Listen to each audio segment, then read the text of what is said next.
welcome to the Kids Show. I'm your host Neha Parmar. Due to the occasion, the birth anniversary of our Holy Lady Fatima alayhi salam, today's show revolves around mothers. Thus, in addition to our two usual guests, we also had their mothers. So, Sister Ibtisam Jaraj and her mother Mrs. Zara Jaraj, and Sister Sayeda Master and her mother Mrs. Sajida Master.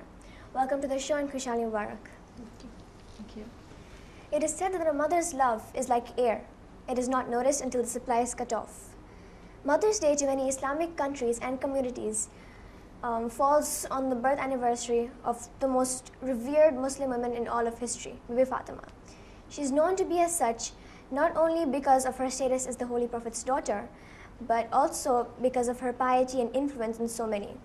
Among the titles that describe her are Tahira, the virtuous, Siddiqa, the truthful, and Abiha, the mother of her father.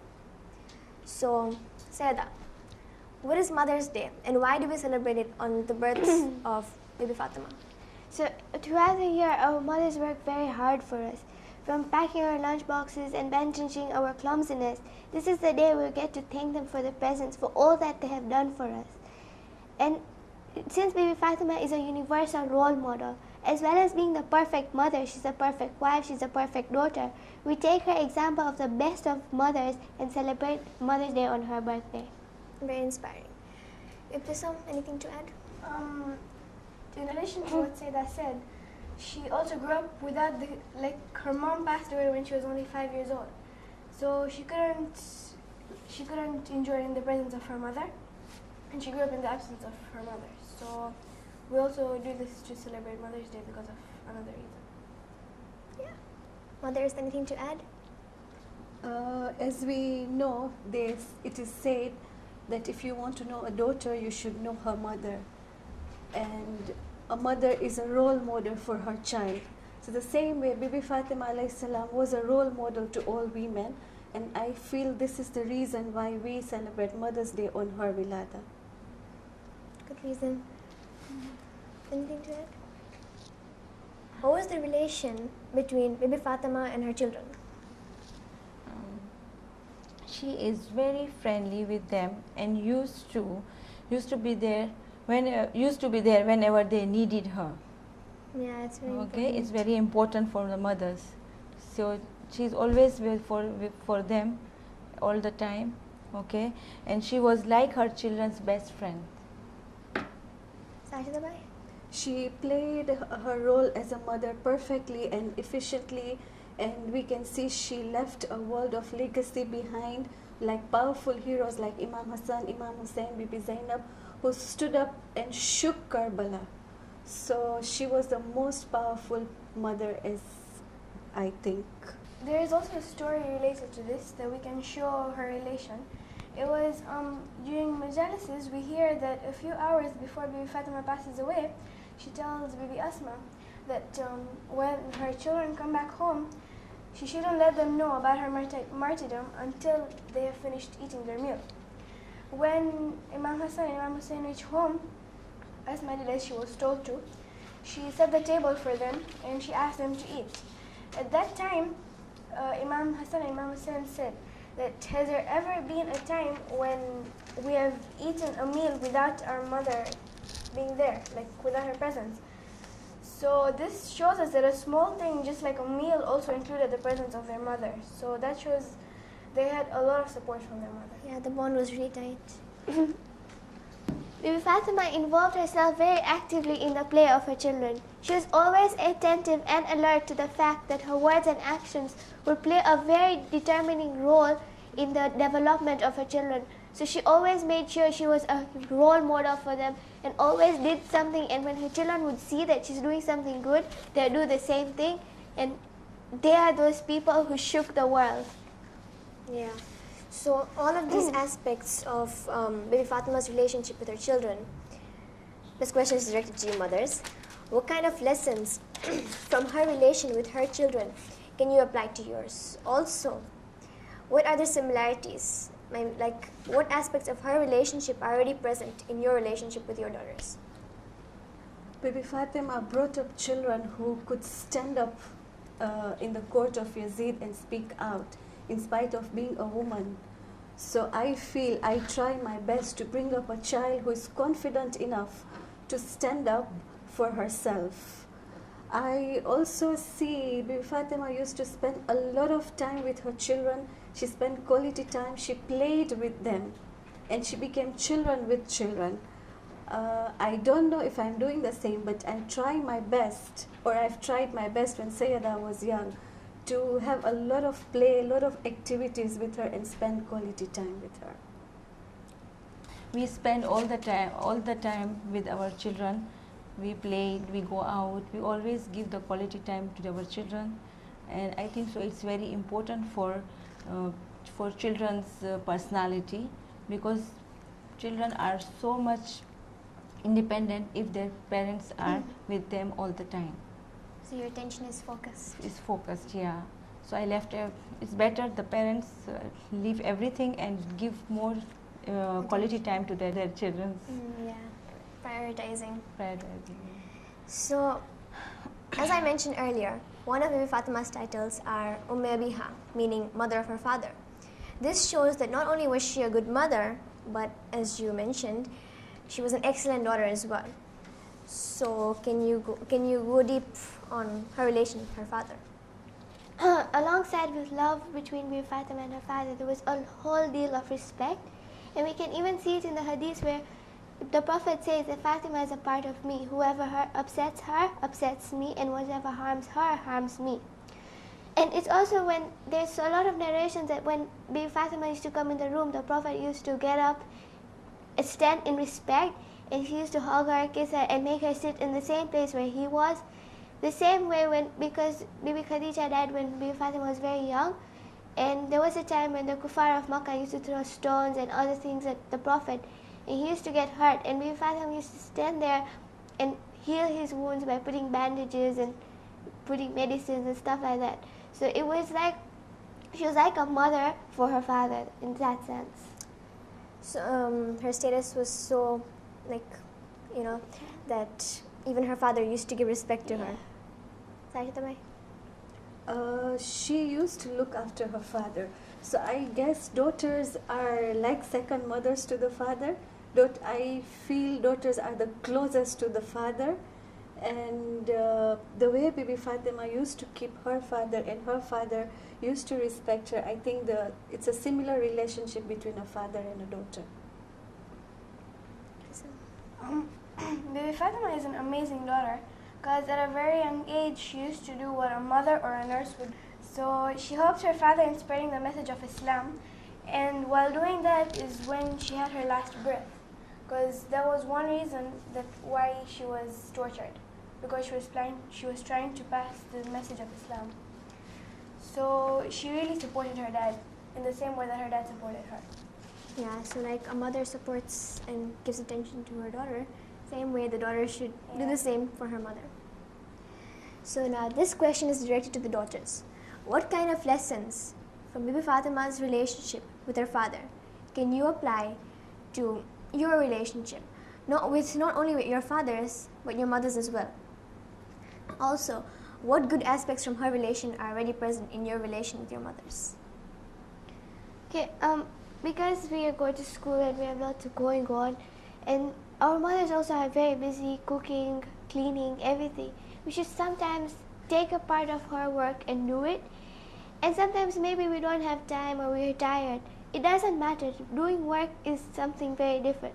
We can also remember them in the du'as, because du'as is the best gift anybody can ever give anyone. So in our kunut, when we're reciting namaz, and you can recite du'as for parents like Rabbil Hamhuma Kama Rabbayani Sagira, and you recite du'as for your parents so they can live healthy, they can be happy, and you recite du'as for yourself so you can make your parents proud of yours. Yes. We must keep in mind that, as I said before, Bibi Fatima didn't have a mother after she was at the age of 5. So the Holy Prophet was both a mother and a father to her.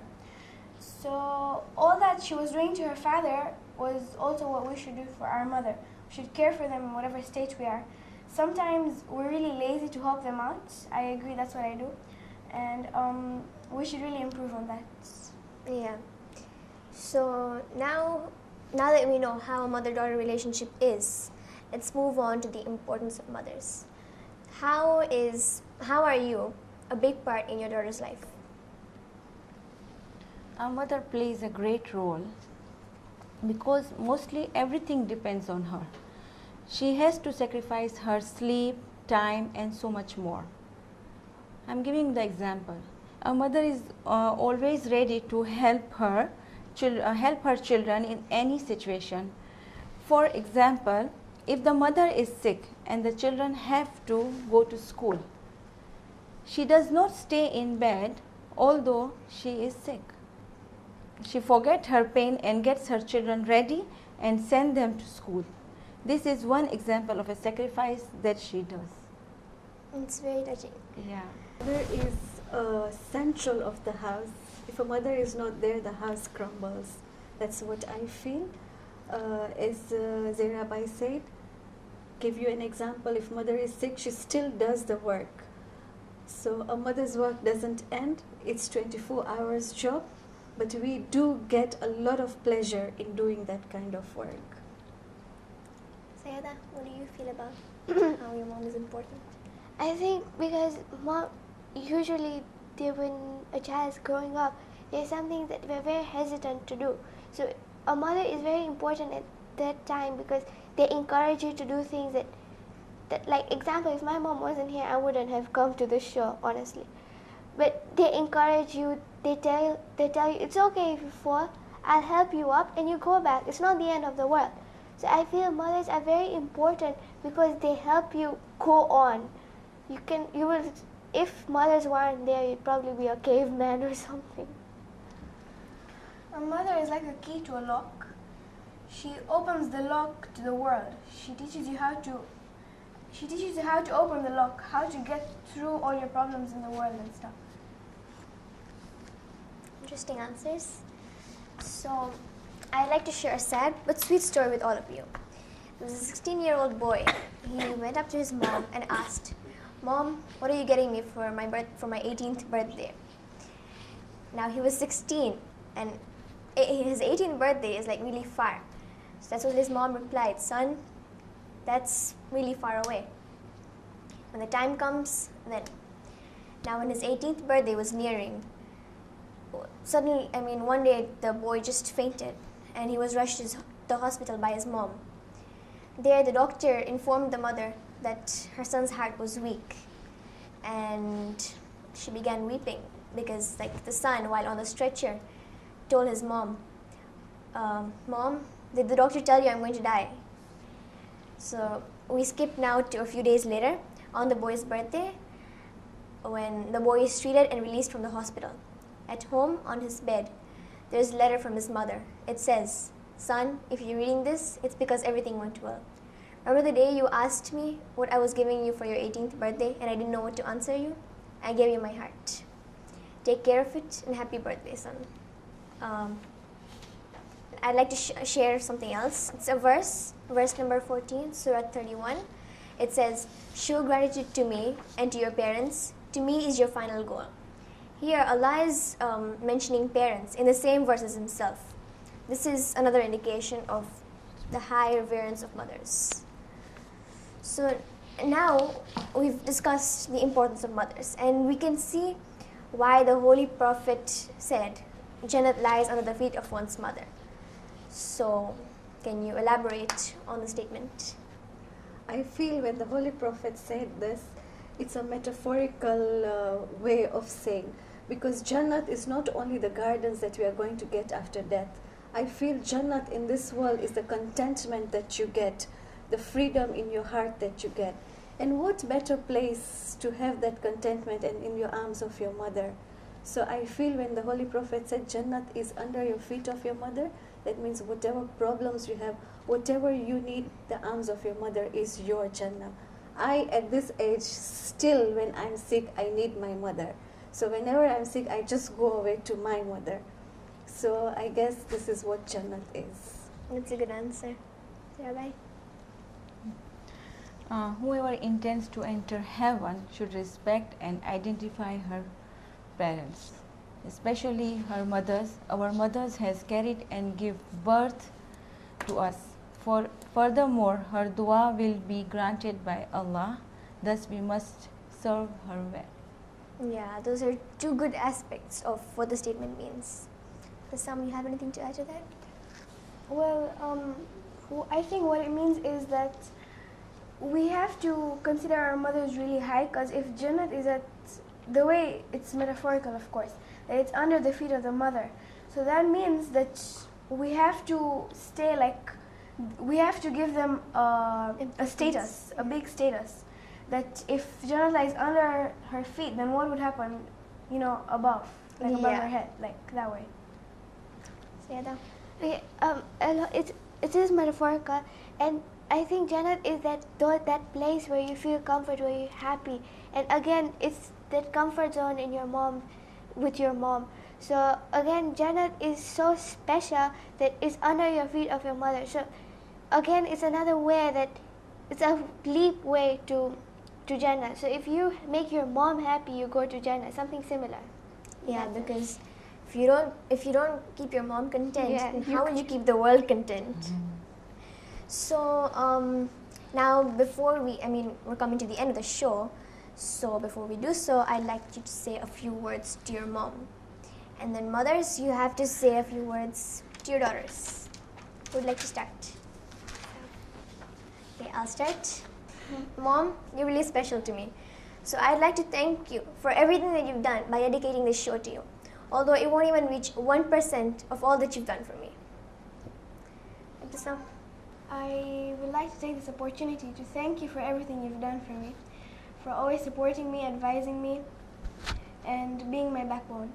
Thank you so much. Rabbi, what will you say to your daughter? Yeah.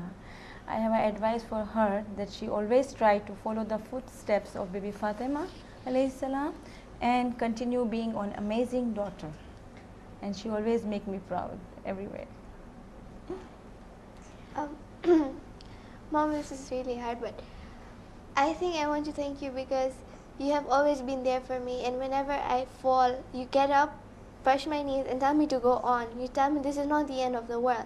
So if I have reached until whatever I've reached until today, or until whatever awards I've got, it's all because of you. It's all because of your encouragement and everything. And you have made me into the person that I'm proud to be. Thank you so much. Yeah, that was very emotional. Sorry. Sajida bhai, to your daughter. Okay, Sayyada, you are a special gift from Allah, and we do love you very much. Wherever you go, please make us proud. Live by the guidelines that we have taught you, and remember, always turn to the Almighty for whatever problems you have. We are really proud of what you are turning into, and we really love you. Okay, now it's your turn, viewers. We'd like you to tell your mom something special after we end this show. Give her a hug and make her feel like the best mom ever. And most importantly, thank her. Okay, now each of you have to give your message to the viewer. Okay, I'll start. Verse 1 of Surah Nisa states, "And refer the wombs that bore you, for God is ever watchful over you." Now, one interesting fact that I'd like to point out regarding this verse is the Arabic word for womb, which is raham. This verse comes from the Arabic word that means mercy. One of God's names is Ar-Rahim, which means the merciful. So you can see the connection between a mother and God. So when you're respecting your mom, you're also respecting God. So in the same way, Islam to you all should be the best reminder of your mother's presence. She used to be your raham, your connection to the divine. On Mother's Day, take a moment to think about this. Yeah. Ibtisam. Our mother is like a backbone in the human body.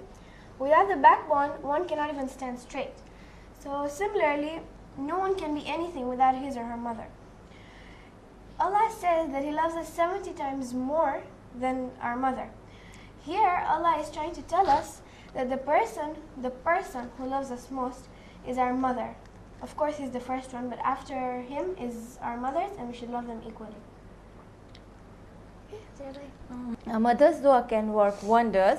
Therefore, always try to keep her happy. this will make you successful in life. Sayada. You and your mom may disagree, she may nag you, she may annoy you, but behind all this there is love. Respect your mom, listen to her because she knows the best. It is easier said than done because it is very hard to listen to someone, but honestly at the end you'll all know that it's all worth listening to your mom. Okay, my advice is for the mothers. Children are blessings from Allah. Spend time with them, play with them, tell them stories, enjoy their childhood. Let them make their own mistakes so they learn from it. Encourage them, discipline them in a loving way, and give them guidelines to live by.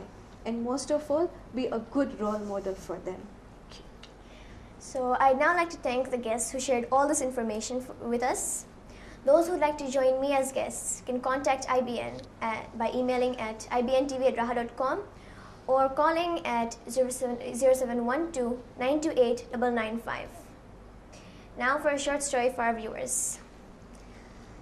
A little boy came up to his mother in the kitchen one evening while she was fixing supper and handed her a piece of paper that he had been writing on. After his mom dried her hands on an apron, she read it, and this is what it said. For cutting the grass, $5. For cleaning up my room this week, $1. For going to the store with you, 50 cents. Babysitting my brother while you went shopping, 25 cents. Taking out the garbage, $1. For getting a good report card, $5. For cleaning up and raking the yard, $2. Total owed, $14.75. Well, his mother looked at him standing there, and the boy could see the memories flashing through her mind. She picked up the pen, turned over the paper he had written on, and this is what she wrote. For all the 9 months I carried you while you were growing inside me, no charge. For all the nights that I've sat up with you, doctored and prayed for you, no charge. For all the trying times and all the tears that you've caused through the years, no charge. For all the nights that were filled with dread, and for the worries I knew were ahead, no charge. For the toys, food, clothes, and even wiping your nose, no charge. Son, when you add it up, the cost of my love is no charge. When the boy finished reading what his mother had written, there were big tears in his eyes, and he looked straight at his mother and said, Mom, I sure do love you. And then he took the pen and in great big letters he wrote, paid in full. Wassalamu alaikum wa rahmatullahi wa barakatuh. Thank you for watching the Kids Show.